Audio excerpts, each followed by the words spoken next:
Just when I thought I couldn't find my way out, yeah, I searched the God in me to find my way out. I know it can seem way out, but the Creator flows to and through me from way out. I'm talking way out, yeah. See, if you believe in the God in you, it's a better place. Creating the force and the power to live a better life. Know that love and joy and peace is one in all of the same space. That you were chosen just like God. Can optimize your energy. That's right. Only you can make the change. Share your energy. Shine so bright from darkness to light. From darkness to light. Yeah. And you'll find your way out. Oh, it won't seem way out. The power of God will flow through you from way out. Welcome. Once again, this is Alchemizing Energy. I just ended a live stream. I hope that you guys check it out, where we actually reviewed Austin Metcalf's father, where he actually, he bled his heart out about the situation. We got to hear, in depth what was happening behind the scenes about like when he was able to speak out. And, me being a person that's impartial, I like to bring both sides of the story. So as we go along into the story, we get back into Karmelo Anthony's side, and there's a lot of things going on. So let's get into what Charleston White, because Charleston White actually, he was on my channel and he was working with Karmelo Anthony, and I interviewed him and he was talking about the situation, and he at one point was against Karmelo, but he also felt for him at the same point. He was kind of going back and forth with a person named Sarah Peters, and there was like this whole thing going on. So let's hear what happens most recent with Charleston White talking about the case now that it has come to pass. Let's go. He was on a phone call with Charleston White. And on his phone call, Charleston White said, he's going to get the money. He's going to pay for, he's going to put up $75,000 for the appeal, and they're going to raise $1 million. And that conversation went like this. But hold on, before we get into that, there was a time when Charleston White was talking bad against Karmelo and his family. He actually was going out and saying, a lot of bad things, and now he is remorseful. Okay, so he actually, even when I interviewed him, he got mad because I was asking him, okay, so what do you think the racial thing is going to be? He got mad because I asked, is he going to go to juvenile? Because I thought that he might have immediately got like sentenced, but he actually did not go into juvenile. He actually was able to get house arrest. But I was asking, is he going to go into a juvenile detention or is he going to go into an adult? He got very frustrated with me on my show about it, and I could show that as well, but it doesn't matter. He now is remorseful of some of the vitriol and things he said about the family. And so let's go into what he had to say. Let's go. I feel stupid for even calling you, trying to make you believe what I believe, because I really believe that, fam. I went against my own people trying to convince black people white people is good, homie. But all white people ain't bad. Why? I ain't never met a bunch of bad white people. So when I saw all white jury, I called you. Did he call? So he's on the phone with the father after all this bullshit, really? He's actually on the phone with the father. Like what? And he's recording himself. Is he calling the father or somebody else? Or maybe he's calling. I think he did do a show with Anton. I hope he's not calling the family with this bullshit, because that's crazy if it is. I think that this is him talking to Anton Day. I don't think that this is him talking to the family, because I ain't no way. I'd be like, what the hell are you doing? I think this is him on the phone with Anton. Let's go. Let's hear what he says. And told you, have no fear. White people ain't that bad. I had faith in an all-white jury, didn't I? Thanks. Didn't I? Man, listen, I feel horrible because I tried to strengthen your faith with my faith in white people, homie. I told you, man, that white jury go do right by us. I told you that, homie, and I believed it. I feel foolish. I feel stupid for even calling you, trying to make you believe what I believe. Because I really believe that, fam. Nigga, I don't went against my own people trying to convince good, homie. Only to look like a fool in such a case. It's hard to defend. It's hard to defend what we see, homie. When they defend the Chinese man, George Floyd laid on the ground, homie, and didn't flinch, and people had no compassion for him. So why would I expect them to have compassion for a kid who has epilepsy, like an autistic kid? This kid has saved more children's lives as a kid unintentionally than he ever thrown a punch or had a fight. I paid for a training to teach the kid how to throw a punch last year. The kid don't even know how to throw a punch, man. I paid a trainer to go teach him how to fight. And you know what the trainer said? Homie, fighting ain't in him. He a good kid. Even the trainer said it ain't in him, homie. So he didn't go back to train him no more. Teach him to be good. He a good kid. Damn, nigga, man, I can't believe though. White homie, man. Is he on the phone with the father? If that I hope that's not the father. Whoever it is, like, right? Yeah, like, bro, like, what? Is he on the phone with the father with this bullshit? So, who is going? Man, no offense, Charleston, but honey, too soon. Too goddamn soon. Should have waited a little, maybe a week. And he's recording himself. I don't know. Maybe he's not talking to them. I hope he's not. I hope that this is not the father of Karmelo Anthony he's talking to. I hope that's not what's happening right here. And listen, we're gonna make it right. And one thing I know, and the only way to beat him is you can beat him with his law. I did. I served time, man. Bragged about it. I committed some of the most, nigga, I ain't got nothing on my record. No felony conviction, no what. And I got, so if white people can do that for me, they'll do it for your son too. I served time, nigga. Front page paper. My brother, my homeboy, I'm the only black man I know that ever served time. Stood over and watched it. That's a badge of honor to me. And white people can't take that from me. So during these times when I close my eyes, my heart smiles. Because I done something I know they wish they can't take that from me. And guess what? Your boy got the same thing when he lay in the bed and smile and feel. He's on the phone with the father of Karmelo Anthony with this bullshit. If you don't get the fuck up off my phone, bro, my son just got 35 years. Oh my God. I'm thinking that these people probably do not, they're probably too kind. They're probably too naive. They're from Baton Rouge. Maybe they're from the sticks in the country. There's no way I would ever accept a phone call with this things being said, and then he's recording it. What the hell is going on? Let's continue. A week, he can feel strong. His nature kicked in when he was afraid and scared. When he was afraid and scared of them two big boys, his nature kicked in. And nature's first rule is to self-preserve. Honey, it is not my support system. I don't know what the fuck you're talking about. And don't get blocked. Say something else stupid. It ain't my goddamn support system. This shit is stupid as fuck. So he was too afraid to stand up and face. So he sat there subservient. Sitting down is a sign of submission.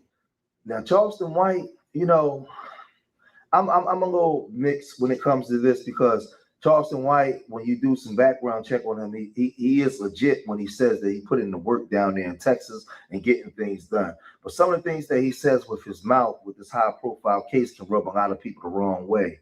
And it can sway jurors, especially when he gets on there and say he did what he did to a W man, and he stood over him and watched him, take his last breath. I don't think. Hey, what the hell is he talking about? What is Charleston White? Why is he on the phone with the father of a person I don't even think Karmelo Anthony did not like stand over that white man and watch him take his last breath. He ran to a coach and said, "Oh my God," you know what I'm saying? I don't think he's gonna die though. Is he gonna die?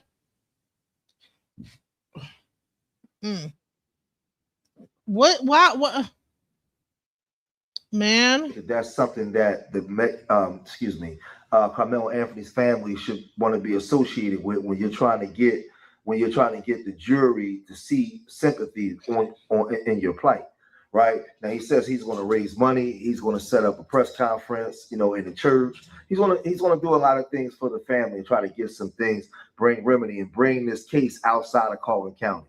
Try to get it up to the higher court, maybe in Dallas somewhere, but he's going to get it out of that county because that county was corrupt. Right, that county was corrupted. Now, the mom and dad sat down with CBS Texas News, and they discussed what happened, and they said that this case was open and shut.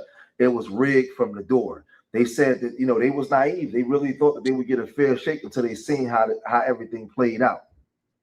Karmelo Anthony's family is also talking tonight. They believe the trial was unfair from the start. They do plan to appeal. Our Ken Molestina to continue now our team coverage. A day after the trial, Karmelo Anthony's parents, Andrew Anthony and Kayla Hayes, sat down to break their silence and to let the world know how they're feeling as their son begins his 35-year sentence for murder. Despite what a jury found, his parents dispute their son ever wanted Austin Metcalf. My son is no murder. My son didn't intend to hurt anyone. My son was defending himself. And that's what hurt so bad. His mother recounts the moment she addressed the jury and made her plea to them during the sentencing phase. To have mercy on my son. That's what I told the jury. I know they had their minds made up already. So, really wasn't much I could say to change their mind. Both parents fighting back emotions and tears as they described what they believe was a flawed trial. We were delusional. We thought we was going to get a fair shake. They claimed there were inconsistencies from the get-go, despite witnesses who took an oath vowing to tell the truth. Everyone actually lied on the stand. Everyone. All of the witnesses' statements were inconsistent. All of them. His father says the court of public opinion had made up their mind about his son long before the trial began. He was convicted when he walked out of the jail. If you looked at the news all last year, he was already convicted. If you look at it, it was already done. It was no. Honey, I'm sorry, but you have to blame your friend Dominique for that. Between Dominique and Jake Lang, I think that this poor family, probably are very ignorant of the law and ignorant of a lot of things. They probably have never been in trouble, didn't understand what to do, listening to a lot of different people. I mean, if you look at them, they're like deers in headlights. You see how look at this the eyes of the father. He just doesn't even know what the hell is going on. He's like he had no idea what he was up against. And it's sad because the hell, you know what? Oh my God. Innocent until proven guilty. He was already guilty. He says the threats of violence against them continue. People want us dead. That's what. After they still got what they wanted. After they still got what they want, they still want us dead. You see, I go look at my phone, people want us dead. They want our family dead. And now they're preparing to appeal. They did a number on us. A judicial process they believe wronged them.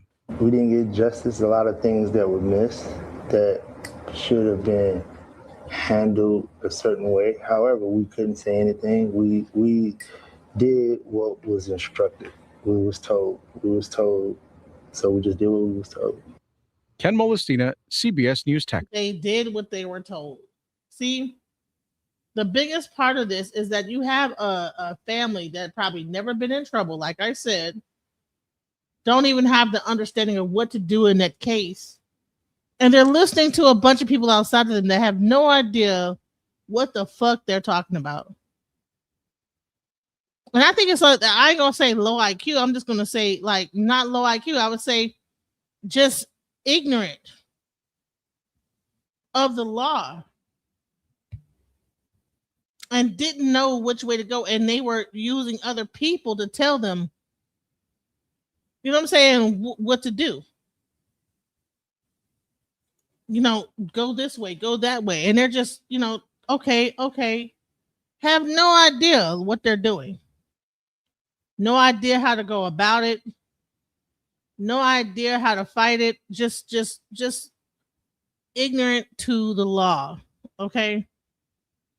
And so I just played the video with Austin Metcalf's father. I'm gonna play some of the video with Karmelo Anthony's family. And what you're gonna what I see is I believe they just had no idea what they were up against, you know, and it's sad. They're just listening to different people tell them to do this, do that, do this. They have no idea. You have one person telling them to, you know, do a press conference, which should have never happened. You know, you have a bunch of things happening that should never have even quite possibly ever happened. That helped. That actually contributed to the final straw, which was the verdict. So let's get into what they say that what happened. So let's go. So you haven't heard from him just yet? We heard from him yesterday. He has actually suffered from seizures, so we actually have to bring his medicine to the courthouse. So we're waiting for them to give us instruction to get there. We know Karmelo from the courtroom, but tell us, who is he? What kind of person is he? What kind of son is he at home? He is a wonderful son. He's a wonderful student. 3.7 GPA, worked 2 jobs. I'm sorry, baby, for cutting you off. He was actually taking online classes during all of this and still held a great GPA going through this traumatic time. He was a kid. If I didn't say it, he was a captain of his track team, football team. He was working 2 jobs. He actually saved the kid's life. That the mom, he jumped in the pool, and saved the kid's life, which was amazing. I didn't know how great he was until this tragic. I want to add some things to that. At home, he loves cooking, whether it's in the kitchen, outside, grilling. He makes the best hibachi. He loves running routes and playing soccer with his younger brother, Kingston. He has a brother named Andrew. He's 12, and Andrew is into doing science experiments, and Karmelo loved helping him with science experiments. He loved putting Legos. Why wasn't this on the stand? Why was it just, I love my son? Where was all this? What lawyer didn't say all this? Father, get up there, say whatever. Friends, get up there, say whatever. You know? Not going on with his girlfriend. He's just a lovable, sincere child. Yeah. You know, do you feel like the world, you know, just going through this trial got an accurate description of who Karmelo really is?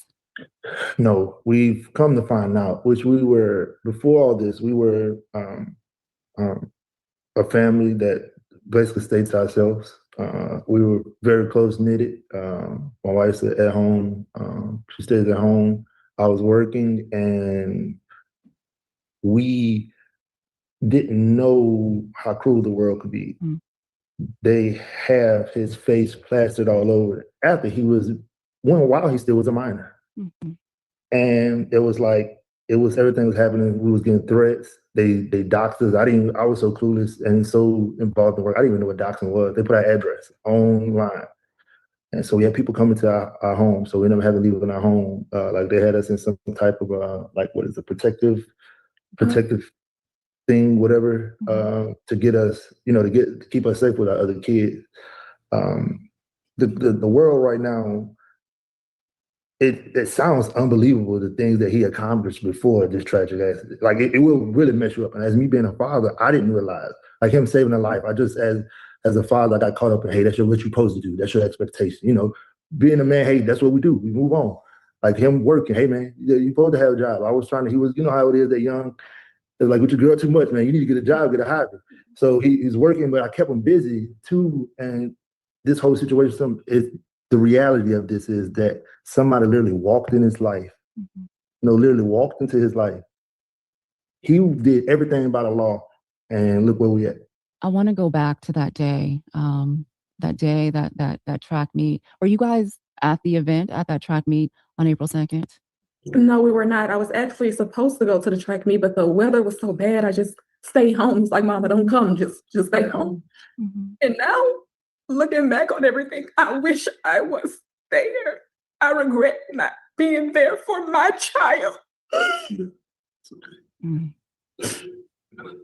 When did you hear the news that there had been an incident that day? I received an email saying that there was an incident. No phone call, no anything. You know how my instinct was because Karmelo, he's the type of child to let me know everything that's going on, and it wasn't like him to not call me and tell me what was going on. So when I received the email, we have Life 360. So I went into Life 360. I'm like, wait, they said the buses made it back to the school, but Karmelo location is still stating that he's at the stadium. Like, what's going on? So I headed to the school, and that's how I found out what happened. And how I found out, I was actually in a work meeting, and when she first called me, I thought it was because it was right after April Fools. I was like, oh, y'all playing this because he doesn't, this is not him. Yeah. So I was like, oh, you playing? All right, whatever. But she was like, no, he was involved in the stabbing. So when we heard that, I didn't know what happened at the time. And they kept us from everything. Like they kept us, so we running around from place to place. And it was everything was just moving so fast that day. I never forget. It was just like everything. Then once we found out and he went to his bond hearing, the next day, somebody doxed us. I don't want to say her name, but a lady started making this, they try to blame it on one person, not making them about race. But you had this lady that went on to talk about white lives and all this other stuff. And now it went boom. The race card started about, that's how Jake Lane and all these other guys got involved in this. But at the end of the day, this was a kid situation that a lot of adults made it about their personal, how they really wanted to feel. This is the time they wanted to show them this is how we really feel about y'all. And they used my son, for example. What did Karmelo tell you happened that day at the track meet? He was sitting there seeing his friend. Once you get the reports and everything, he was actually his girlfriend's cousin invited him to the tent. So when they invited him to the tent, it just, hey, what's going on, such and such. It was raining. He sat there. Then as you know it, you had these two guys who approached him. Even seeing the video in court, it was like, I know y'all see this.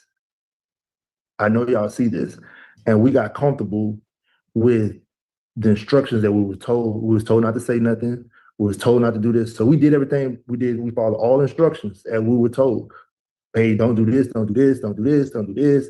Hey, don't talk to this person. Don't talk to this person. It was all this. And look what happened to my son.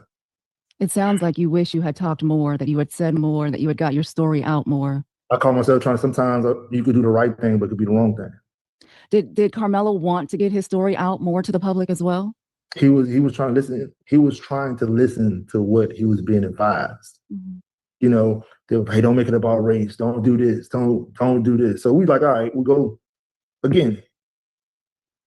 We played the game they wanted. We did everything the law abiding citizen posted. They told us don't do this. We did everything we supposed to.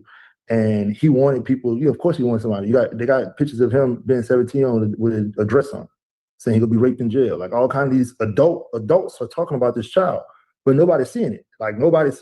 So we can't say anything. The other family, they go paint this lie that nobody still exposed, that he died in his brother's arms. And it was all that's not true. Because that is the narrative. Yeah. No, you never heard it no more. That stuff was a lie. You heard about a bag. You never heard about a bag since trial. That's what I was telling people. A lie is temporary, but the truth lasts forever. It's just now, it's like harder now. I got to fight to get the truth out. He basically had to get the book thrown at him, 35 years in this county that basically, I honestly feel as though that they manipulated us with a smile. They act as if they cared, but they really didn't. When the jury selection, we seen all the people with the jury selection, I was like, baby, this is not right. But my wife is the type of person. I'm not gonna just say us. We're both the type. We try to be positive. Hey, we're not gonna look at it. That's not what it is. That's not us. But that's what it was. So even when you noticed there were no Black jurors, it gave you pause. It made you want to say something, but you were still going along with the process. Yeah, I was going along with the process because you know, there's a lot of times when I hope this don't be controversial, but that's the first thing they do is they try to say we're emotional. We don't follow instructions, right? So we did everything that we was advised and told to do, and look what happened. So who was they? You said that they told you. Who was they? Was it your defense attorney? Yeah. So we were, because by him being 18, so what they did was they kind of played everybody against everybody, if you could say. I'm not going to say they played us against each other, but it's almost they had him scared, like, hey, I'm a lawyer, this. So as me being a father, all right, you're the guy, I'm okay with playing my position, and I don't want to overstep any boundaries. Everybody kept saying, hey, to beat this. I even went to some Black attorneys. They're like, oh, you need a white attorney to go out there to fight out there. Remember they were telling us that? They kept telling us that. So everybody like, why y'all did? Everybody was telling us, okay, so everybody was telling them they needed a white attorney because they didn't want to take the case. And then the only Black ones that was trying to overcharge them. I mean, it's a bunch of bullshit that was in the mix. We get it. They basically tossed them over. A lot of objections wasn't done. It's a lot that wasn't done.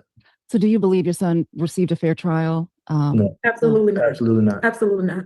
And we're going to keep fighting. We will not stop fighting for justice for my son. Yeah, it's hard for us right now, and I've had my moments. And we want our children to do better, right? We look at our YNs. This wasn't a YN. So what we gonna do about this not YN? We can make more YNs. Now you got a kid, like I just told you, everything that we're telling you right now is verified. 2 jobs with the HEB Foot Locker. That's who came to the buy him. His GPA, he still graduated through all this. He still graduated high school.